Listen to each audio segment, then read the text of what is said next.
Good visual journalism, ethical visual journalism is so important in our day and age these days when we are confronted with such an onslaught of information and news, because it has this incredible evidentiary quality. It seems so simplistic, but photography is proof. It's evidence, and with so much discourse in the world right now, we need that evidence now more than ever. While we were wary of the significance of the pandemic, we were also, I think, all the judges were very mindful of other stories that were happening in the world as well. Right from the fires across many different countries, Brazil, California, Australia, and also what was happening in the US with the Black Lives Matter movement. There are images that take us to the scene. There are images that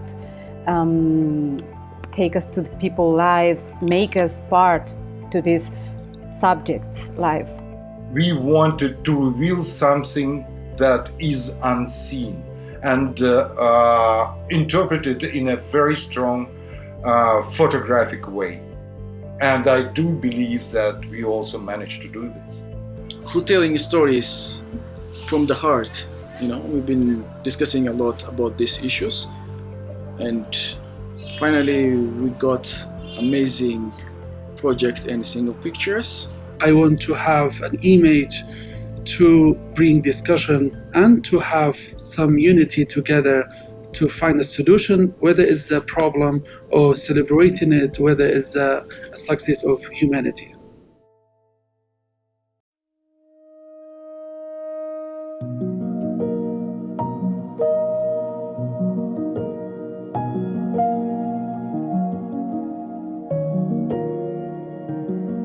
The Black Lives Matter movement stood out as one of the most important topics for 2020. And we wanted to find a photograph which we felt embodied the power and the dignity of the movement. You can feel her pain, her understanding of, her emotions, and in the right side of her, the guy, the agreeing, and we have a statue in the background. It's very rare to capture everything to tell in one picture. I think it represents a conversation that is very current at the moment in the United States, but it has been a conversation, a global conversation that has been relevant for many communities who are thinking about history and legacy and new ways forward.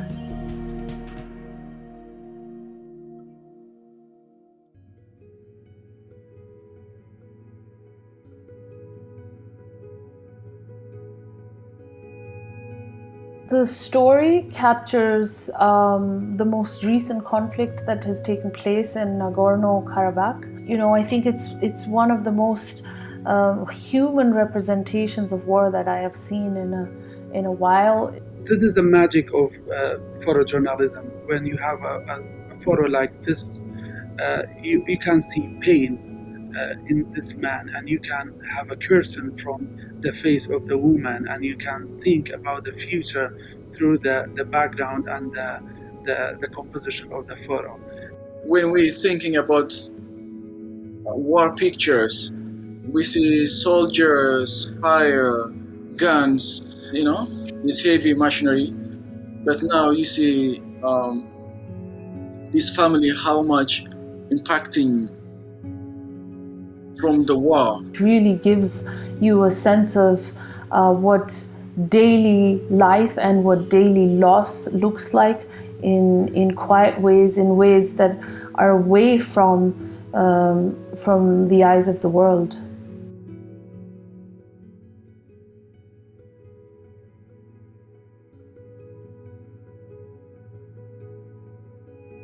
As a nurse, they are giving the hug to 85-year-old woman that they were not hugging each other for 5 months. So this extremely powerful image show us how you can cure loneliness, how you can bring to the most of the people some hope. And it's like if you look at it, the plastic, it's like the wings, and they are like the angels. And I have a general feeling of hope. This is how we can survive in the future, by hugging each other. So this image, speaking about COVID, it was different, and it was the most powerful with a hug. The photographer shows us that it is possible to survive.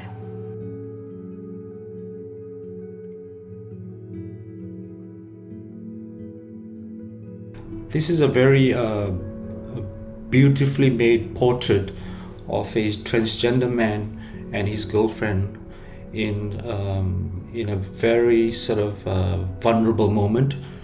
On the one hand, it was so tender, so personal. You almost felt like you needed to look away. That you'd walked in on them. It's not easy to get such kind of story and get trust from your subject as a photographer. And this photographer is managing very well. It documents the difficult or sometimes unbearable life of transgender and LGBT people in our society. I think it's one of these topics that we need to highlight.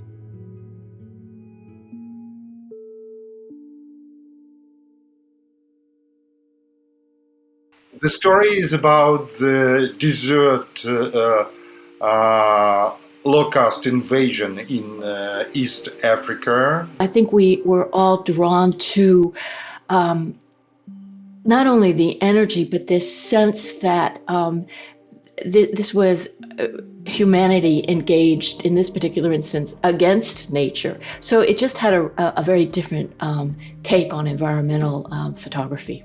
People are losing their crops. It was ready. We have to tell for the rest of the world that what was happening here in East Africa.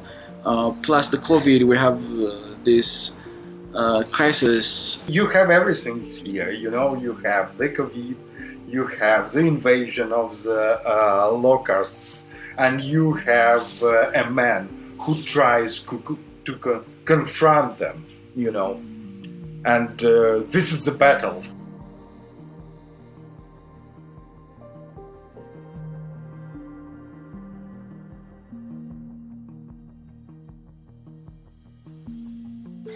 I think this image of the Beirut port explosion really captures, a strong man, but his deep fragility in this moment of crisis, in a beautiful way, but also really encapsulating the pain of the situation. What we see in the frame is a great moment of humanity, especially in the face of tragedy and hardship. The humanity, man's sort of dignity and ability to actually survive. If you look at the background of the photo, you see the explosion and the impact and aftermath of it, and also the pain that people had it during these days. So it's not only about one man standing there, it's also about archiving what already happened in Lebanon.